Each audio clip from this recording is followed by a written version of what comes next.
ទាំងអស់ពុកម៉ែបងប្អូនណាបាទថ្ងៃស្តុកថ្មីបាទស្តុកថ្មីឆ្នាំបងប្អូនចូលច្រើនគ្រឿងពុកម៉ែបងប្អូនបាទតើពុកម៉ែបងប្អូនមកទស្សនាជាមួយបងប្អូនមកជុំឡានទាំងអស់គ្នាបាទគឺមានច្រើនមែនតើមកប្រភេទ GS Toyota Proof កាមេរ៉ាអីក៏យើងមានដែរពុកម៉ែបងប្អូនបាទនេះសម្រាប់នៅខាងក្នុងបាទនៅខាងក្រៅទៀតពុកម៉ែបងប្អូនណាបាទសម្រាប់ពុកម៉ែបងប្អូនចង់បានមកគ្រឿងណាពុកម៉ែបងប្អូនបាទខសាក់ស៊ូបានឬក៏ Telegram ជាមួយបងប្អូនមកខ្សែហ្នឹងពុកម៉ែបងប្អូនបាទមើលពុកម៉ែបងប្អូនឆ្លាញ់មកគ្រឿងណាពុកម៉ែបងប្អូនតោះពុកម៉ែបងប្អូនទៅមើលរថយន្តនៅខាងក្រៅទៀតជាមួយបងប្អូនទាំងអស់គ្នាពុកម៉ែបងប្អូនណាតោះពុកម៉ែបងប្អូនសម្រាប់នៅខាងក្រៅពុកម៉ែបងប្អូនណាបាទសុទ្ធតែឡានយើងរៀបចំឲ្យអស់ហើយពុកម៉ែបងប្អូនមើលចាប់អារម្មណ៍មកគ្រឿងណាដែរពុកម៉ែបងប្អូនណាបាទសរសេរតាផ្លាកលេខប្រាប់បងប្អូនប្រាប់ម៉ាក់បងប្អូនមានរូបភាពជូនពុកម៉ែបងប្អូនណាបាទសុទ្ធតែប្រភេទឡានស្អាតតែម្ដងបាទនេះប្រភេទ TS បាទ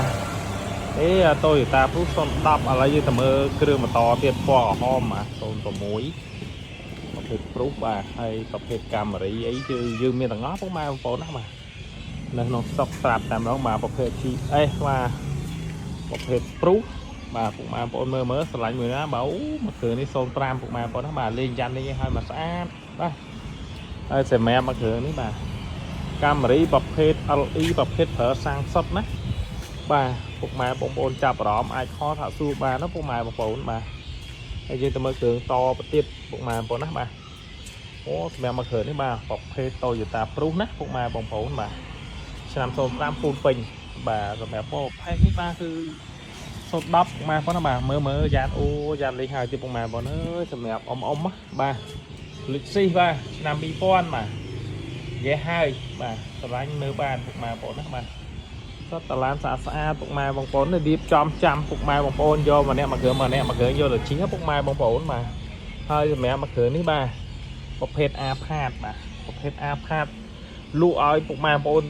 យកទៅប្រើបាទតម្លៃក្រុម20000នេះបាទតម្លៃក្រុម20000នេះបាទហើយពុកម៉ែបងប្អូនមើលផ្លាកលេខបាទ BY 010បាទ010 A ផាតនេះបាទលក់ឲ្យពុកម៉ែបងប្អូនយកទៅប្រើបាទតម្លៃល្អបាទហើយសម្រាប់មកគ្រឿងនេះលេងស្មាច់មុខលេងឲ្យហើយបាទ06 full បាទ BX បាទសម្រាប់មកគ្រឿងនេះពណ៌ហ្កាច់បាទមានជម្រើសច្រើនមែនតើពុកម៉ែបងប្អូនណាបាទមានជម្រើសច្រើនមែនតើបាទពណ៌ហ្កាច់07ណាហើយសម្រាប់ឡានក្នុងស្តុកគឺយើងមានច្រើនណាពុកម៉ែបងប្អូនមើលបាទចាប់អារម្មណ៍មកគ្រឿងណាអាចខលសាក់សួរបានណាពុកម៉ែបងប្អូនបាទអាចខលសាក់សួរបានបាទឬក៏ Telegram មកបងប្អូនមួយមកបាទចង់ទិញជាលុយសុទ្ធក៏បានចង់ស្នើបងរំលោះក៏បានពុកម៉ែបងប្អូនណាបាទឆ្លាញ់មកគ្រឿងណាយកមកគ្រឿងហ្នឹងពុកម៉ែបងប្អូនណាបាទអរគុណច្រើន